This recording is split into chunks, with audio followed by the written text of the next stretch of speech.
Shine परिवार के आप सभी कस्टमर, सभी एसोसिएट, आप सभी को Rashid Naseem, chairman shine group का प्यार भरा नमस्कार। साथियों, व्यक्तिगत तौर से एक मिशन को मैं पूरी तरीके से अपने कंधों पर लेकर के चलना चाहूँगा और मैं चाहूँगा कि आप सभी हमारे इस कंधे को मजबूती दें, क्योंकि ये सिर्फ मिशन कंपनी की लायबिलिटी के साथ में ही नहीं बल्कि कस्टमर के विश्वास और विश्वासघात का है। विश्वास उन कस्टमर्स का जिन्होंने कंपनी के ऊपर भरोसा करा और एक बार नहीं बार बार कंपनी को मौका देने की कोशिश करी कि किसी तरह से कंपनी उबर जाए, निकल जाए और अपनी दुश्वारियों से पार हो जाए, उनकी लायबिलिटी दूर हो जाए। कंपनी के साथ साथ उन्होंने विश्वास उन लोगों पे किया, उन चेहरों पे किया जिन्होंने कंपनी का नाम लेकर के कंपनी के बारे में भला बता करके कस्टमर्स को आमंत्रित किया, साइटों पर एक मेला लगाया, मजमा लगाया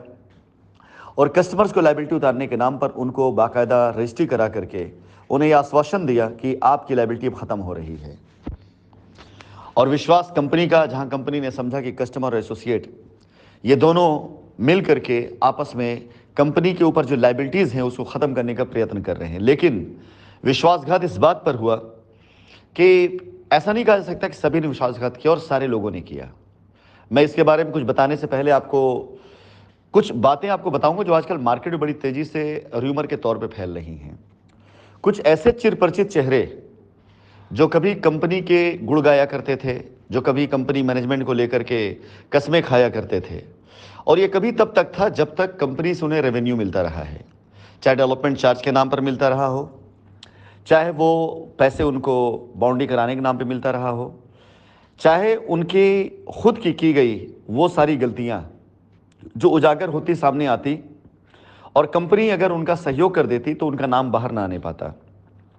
लेकिन जब से कंपनी ने बिल्कुल एक पारदर्शिता रखी कि अगर किसी कस्टमर का पैसा किसी ने अपने अकाउंट में लिया है, कंपनी उसे भी नहीं बख्शेगी, कस्टमर साथ कोई अन्याय हुआ कंपनी उसे भी नहीं माफ़ करेगी, और इसमें कंपनी ने कई ऐसे लोगों को बाइकआउट करना शुरू कर दिया। तो इसके बाद बड़े ढेर सारे चिरपरिचित चेहरे पिछले 1 सालों के अंदर अंदर आपके सामने ऐसे शक्ल बनाकर आए होंगे जिसकी आप कल्पना नहीं कर सकते। जिन लोगों के लिए कंपनी कभी मंदिर हुआ करता था, कंपनी मैनेजमेंट कभी भगवान से कम नहीं हुआ करता था, उन लोगों ने कंपनी और कंपनी मैनेजमेंट के ऊपर तरह तरह की टिप्पणियां करनी शुरू कर दी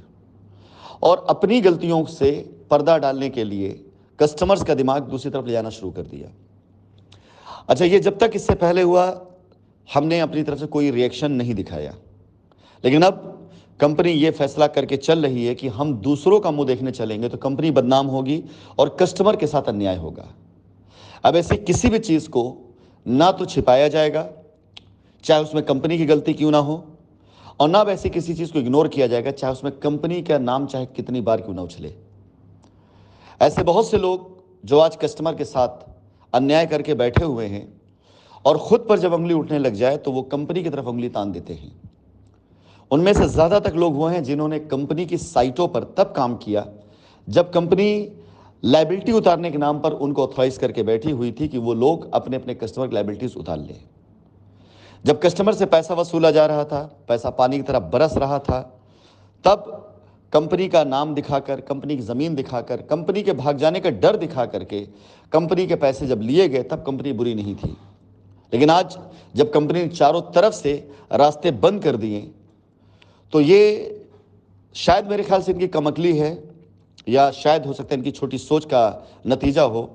कि ये अपने आप को खुद ब खुद कंपनी की शरण में न ला करके ऐसे हाशिए पर रख रहे हैं जहां पर शायद हो सकता है कि आने वाले वक्त में इनके साथ कोई नहीं खड़ा होगा, क्योंकि कोई भी ऐसी साइट नहीं है जहां पर 100 से कम कस्टमर ने रजिस्ट्री और पोजीशन कराया हो। कोई साइट ऐसी नहीं है। और अगर एक साइट पर कहीं पर भी कोई ऐसा मामला सामने आया तो उस साइट के ऊपर की गई सारी सारी रजिस्ट्री, सारे पोजीशन कानूनी तौर से ऐसे भी निरस्त होंगे और लोग ये दिमाग से निकाल दें कि मैं वापस नहीं आने वाला हूं। लोग इस बात को भूल जाएं कंपनी वापस नहीं आने वाली है। कंपनी पूरे दल बल के साथ में वापस आ रही है। और मैं आप लोगों को ये भी बता देना चाहूंगा, इसे आप चाहे मेरा जुनून माने, चाहे मेरी जिद माने और चाहे मेरी प्रतिज्ञा माने, कि हर एक शहर में ऐसे स्कैम को और ऐसे स्कैमर्स को उजागर करने के लिए, इन्हें सजा दिलाने के लिए कंपनी ने बाकायदा एक अच्छा खासा फंड रखा हुआ है बजट के तौर पर। वो पैसा चाहे वो उन लोगों के लिए जो उन्होंने फ्रॉड किए उसकी तलाश में, चाहे लाखों रुपए खर्च करने पड़ जाए इसे सबूत निकालने के लिए, और चाहे केस कराने के लिए, चाहे मुकदमा लड़ने के लिए, चाहे जो करना पड़े, हर एक शहर के लिए, हर एक साइट के लिए कंपनी ने एक बजट बना रखा है कि हम अपनी हर एक साइट के ऊपर इतना बजट लेके चल रहे हैं स्कैमर्स के स्कैम को उजागर करने के लिए।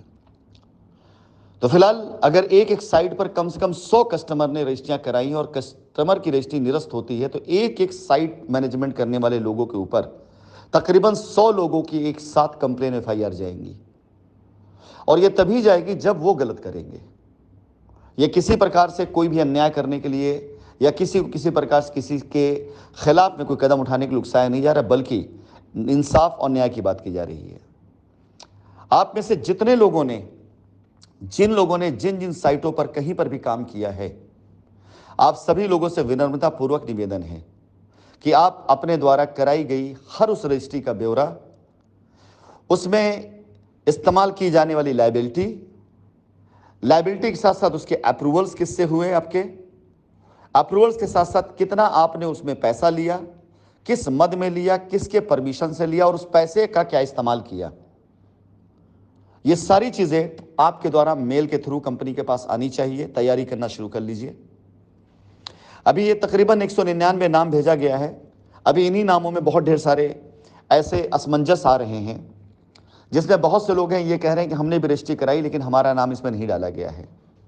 इससे बहुत से लोग ऐसे हैं जिनका ये मैसेज आ रहा है कस्टमर के नाम साथ मेरा नाम लिखा गया लेकिन मैंने रजिस्ट्री नहीं कराई है। फिलहाल ये लिस्ट जहां से आई है उन्होंने 2 दिन का समय मांगा हुआ है। सोमवार तक फाइनल लिस्ट हमारे पास आ जाएगी हिसाब के साथ में, और मैं उस लिस्ट को कंप्लीट हिसाब के साथ आप सभी लोगों के सामने शेयर करूंगा। और इस लिस्ट में जितने भी कस्टमर जो जेन्युइन हैं वो बिल्कुल निश्चिंत रहें, भले उनकी रजिस्ट्री 2019 से उसके बाद हुई है, आपके लिए कानूनी रास्ता निकाला जाएगा कि आपकी रजिस्ट्री को कानूनी मान्यता दिलाई जाए अगर जेन्युइन है। और जिन कंपनी में जिन कस्टमर का पैसा आया है लेकिन उनकी रजिस्ट्री में लायबिलिटी किसी और की लगाई गई है, उन कस्टमर से मैं अनुरोध करूंगा कि आप टेंशन मत लीजिएगा, आपका पैसा सुरक्षित करते हुए आपके लिए रास्ता निकाला जाएगा। लेकिन आपको साथ कंपनी का देना पड़ेगा, सहयोग कंपनी करना पड़ेगा। साथ ही साथ मैं शेयर करूंगा हर वो ट्रांजैक्शन जो ट्रांजैक्शन इस पर लिए गए, क्योंकि कंपनी पे ये सबसे बड़ा आरोप लगाया गया। जब माननीय न्यायालय में मुकदमा चल रहा था तो अपोजिशन लॉयर की तरफ से सारी साइटों को ब्लॉक कराने के लिए यही मुद्दा रखा गया था कि सारा पैसा दुबई, अबू धाबी चला जाता है। ये डिटेल काम आएंगी, ये डिटेल काम आएंगी कोर्ट के अंदर कि कौन सा पैसा जो दुबई, अबू धाबी चला जाता था, वो कौन सा पैसा जो विदेश चला जाता था और पैसा किस विदेश जाता था, ये डिटेल भी सामने आएंगी। मैं अनुरोध करूंगा उन सभी लोगों से जिन लोगों ने साइटों पर काम करके रजिस्ट्रियां कराई हैं, वो सब के सब अपना डेटा तैयार कर लें, क्योंकि अब ये मामला सिर्फ किसी एक व्यक्ति का नहीं बल्कि एक कंपनी का है। ये मामला सिर्फ कंपनी का ही नहीं, कंपनी से जुड़े हजारों कस्टमर का है। और जब हजारों कस्टमर मिलकर कंपनी की तरफ से ये हलफनामा देना शुरू कर देंगे कि कंपनी पर विश्वास करके उन्होंने पैसा दिया लेकिन फला फला अमुक व्यक्ति ने उस पैसे का दुरुपयोग किया या फला फला अमुक व्यक्ति ने उससे झूठ बोला, तो ये मामला एक जनसमूह का हो जाएगा। और जब मामला जनसमूह का हो जाएगा तो ये मामला पब्लिक इंटरेस्ट का हो जाएगा। और आपने भी देखा है कि पब्लिक इंटरेस्ट का नतीजा 4 साल में क्या हुआ। इतनी मजबूत कंपनी ने मजबूती से लड़ाई करी। ईमानदार अगर ना होती ये कंपनी तो आज वापसी की बात ना कर रही होती। लेकिन जिन्होंने बेईमानियां करी हैं, जब उनके ऊपर हजारों लोगों की PIL डलेगी, उनकी एप्लीकेशन डलेगी, तो उनका अंजाम क्या होगा, कहां वो जाएंगे, इसका अंदाजा नहीं लगाया जा सकता है। मैं आप सभी लोगों को विनम्रतापूर्वक कहना चाहूंगा कि अपने अपनी डिटेल बना लें, ऐसे बना के डालें ताकि ग्रुपों पे डाल करके सारे कस्टमर को आमंत्रित किया जा सके, उन्हें नियंत्रित किया जा सके कि अगर उनकी रजिस्ट्री सही है तो वो निश्चिंत रहें, रजिस्ट्री सही नहीं है तो थोड़ा सा सब्र कर लें, हमें मौका दें, हम उनको सही करने का रास्ता निकालेंगे। कस्टमर के साथ अन्याय हुए बगैर, कस्टमर साथ किसी तरह की नाइंसाफी किए बगैर जो भी रास्ता निकल सकेगा कंपनी उस पूरे रास्ते को निकालेगी।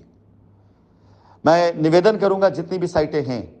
अभी फिलहाल कानपुर से स्टार्ट हुआ है, लखनऊ तक हम पहुंचे हैं। कानपुर में हमारी 3 साइटें हैं, कुल मिलाकर 2 साइटें अभी बची हैं। इन साइटों का मूल्यांकन और वहां का वेरिफिकेशन होना बाकी है।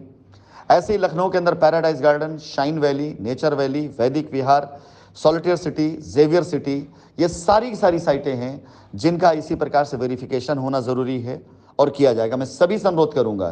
कि चाहे वो प्रयागराज हो, चाहे वो वाराणसी हो, चाहे वो मिर्ज़ापुर हो, चाहे वो लखनऊ हो, चाहे वो कानपुर हो, चाहे वो मथुरा हो, जहां कहीं पर भी किसी ने भी कस्टमर की लायबिलिटी उतारने के लिए कोई भी अभियान चलाया, वो सारे लोग अपनी एक्सेल सीट बनाकर तैयार कर लें। आपको ईमेल आईडी दे दी जाएंगी, आज रात से लेकर कल तक उस पर मेल करना शुरू कर दें। 25 तारीख के अंदर अंदर जिनकी जिनकी मेल प्राप्त हो जाएगी,